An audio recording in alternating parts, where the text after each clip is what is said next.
Okay, next up on the bench, again in hopes of getting one more done before the Big Spring contest starts middle of March. Going back to an older kit, or rather a repop of an older kit, what I've got here,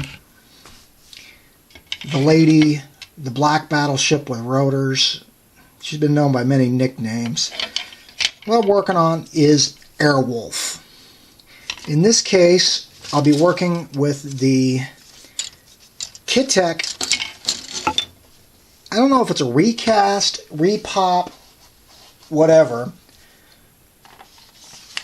The parts layout is basically the same as the old AMT kit, with the noted exception of I don't remember the AMT kit coming with pilots, which this kit does, although they're kind of blobby. Not crazy about the fact Dom's hands resting on his chin, head's resting on his chin like that, and that his visor is up.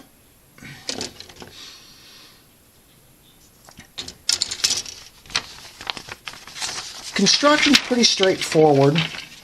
There are a couple of things that are going to have to change to truly do this as Airwolf.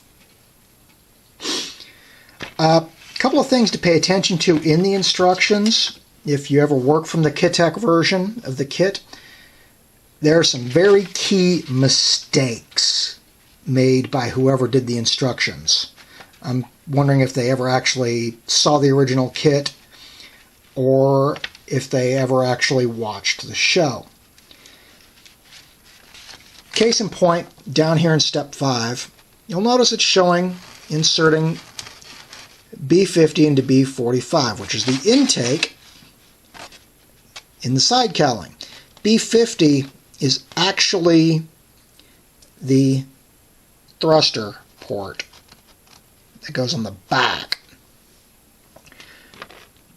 They're consistent though, they've got you doing it on both steps. The landing gear is optional. Well, you got the option of trying to fold it up or have it work its way open. The other big key mistake made, just based on actually looking at Airwolf itself, is right here. B36 does not go on the roof. It goes down here on the nose.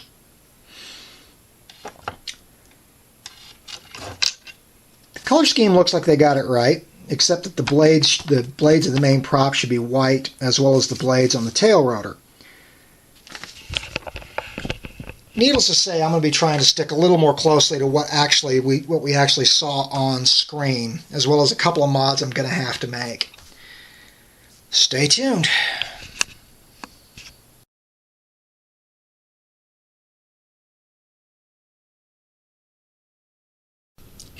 Okay, here's where we sit at the moment. Basic assembly of the cockpit is done. I've still got to put the roof on, but I'm going to wait and do that till I'm just about ready to put it in the fuselage. Instrument panel's assembled.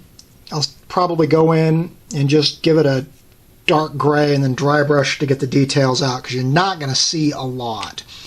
Speaking of not seeing a lot, when you're looking into the cockpit toward the back, I didn't bother building a console here because, let's be honest, you're not going to see it. Especially not once I get Dominic in play. Actually, let's use the proper figure. Especially not once I get Dominic in place. I mean, that's basically all you're going to be lucky to see.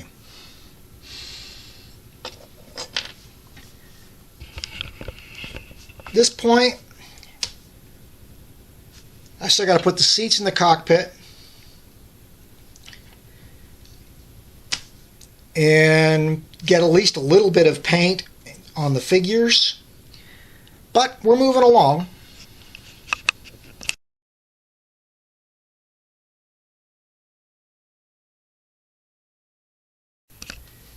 Not a lot of progress from the last update, but I do have some. At this point, the cockpit is essentially done.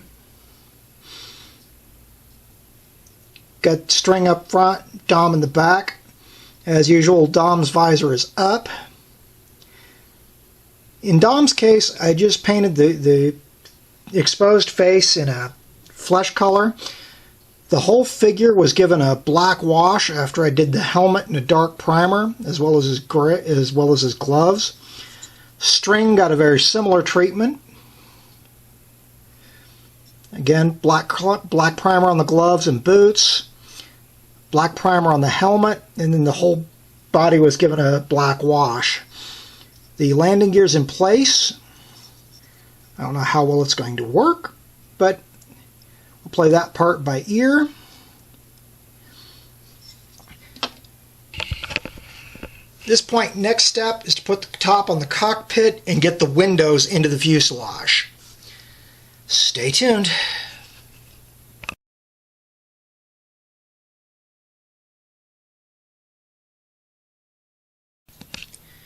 Alright, I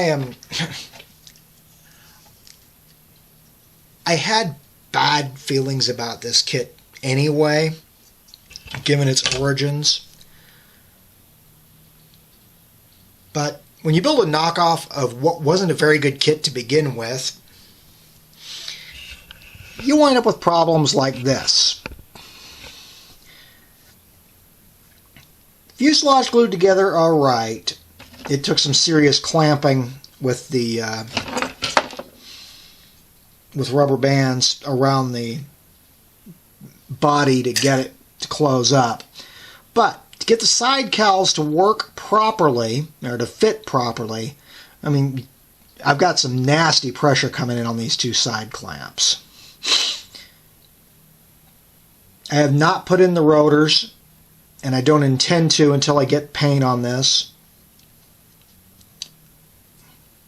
Mostly so I don't have to mask around them. That, and I'm not planning on making them turnable anyway, so there's that.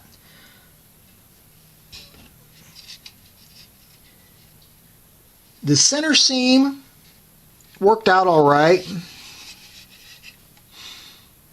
although it didn't really line up that well, so I've done my best to try to get the line to go through. But the oh geez, I'm doing some serious damage here. I can see it already. God. Hopefully when I get the clamps off I can fix that a little bit.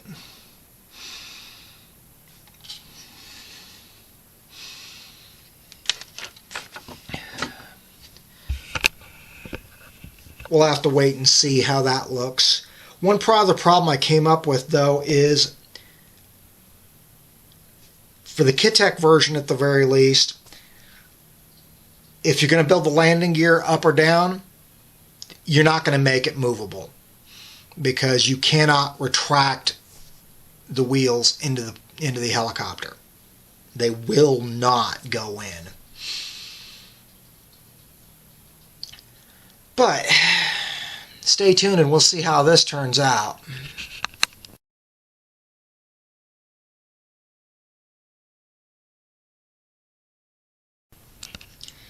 Alright. As you can see, the clamps are off. I wound up having to take off and put back on the outer pods. So I went ahead and inserted the landing gear inside. I have glued it in place. It's not going anywhere.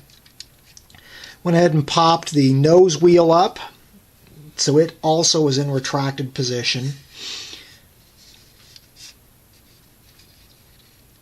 Most of the final outside assembly is done now. Of course, I've still got to put on the main rotor and the tail rotor, but those will wait till the end.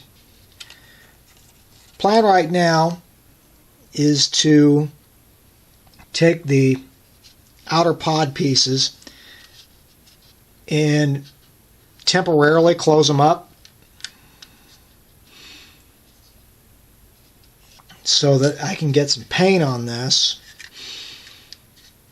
When that's done, I'll pop the pods off and install the guns, as well as the lower missile launcher.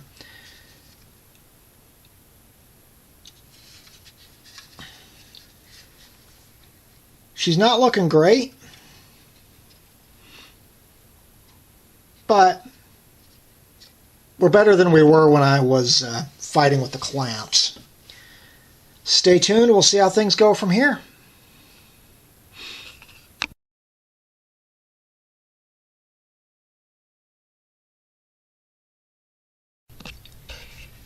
Alright, I freely admit to having skipped some steps in filming this, but at this point, the Kitech Airwolf, or at least my work on this version of it, is done.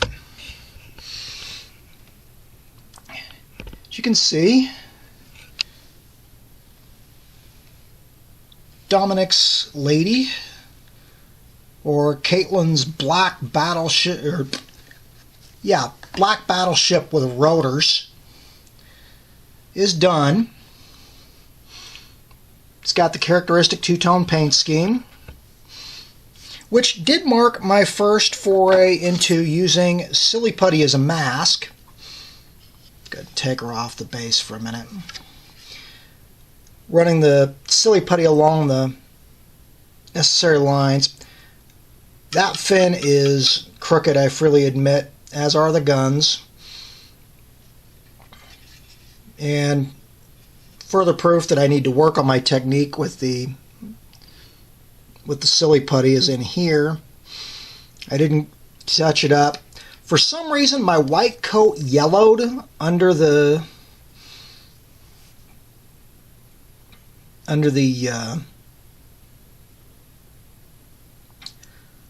couple of coats of semi-gloss that I put over it.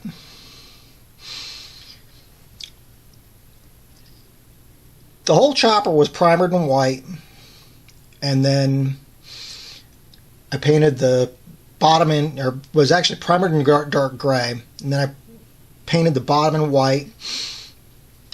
The armaments, the missiles, the guns, were painted in Vallejo gunmetal, and then given a black wash and flat coated and installed after the fact.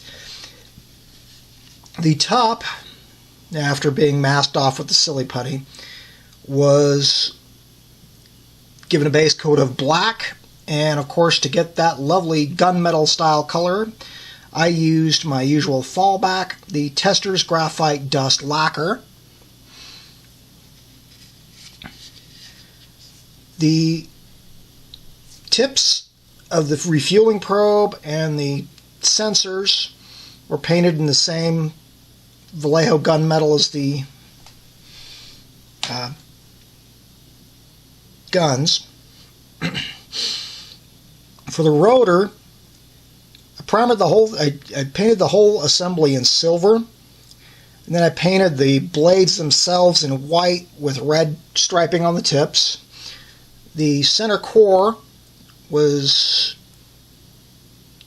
given a black wash for detail, and then the rotor assemblies were given a flat coat. Hole was drilled in the bottom for the base. Base is just a fairly simple affair.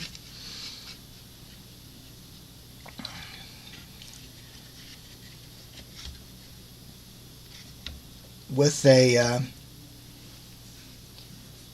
piece of wire, coat hanger wire actually, into a block I picked up from Home Depot, and just loosely inserted into the chopper. All in all, considering my number of complaints with it, it turned out all right. One other thing one other mistake the instructions had was they had the guns reversed. They had the two little barrels on the top, on the bottom, with the larger barrel on the top. Looking at footage from the show, this is actually the way they're supposed to be. Although they're supposed to be straight, which these aren't.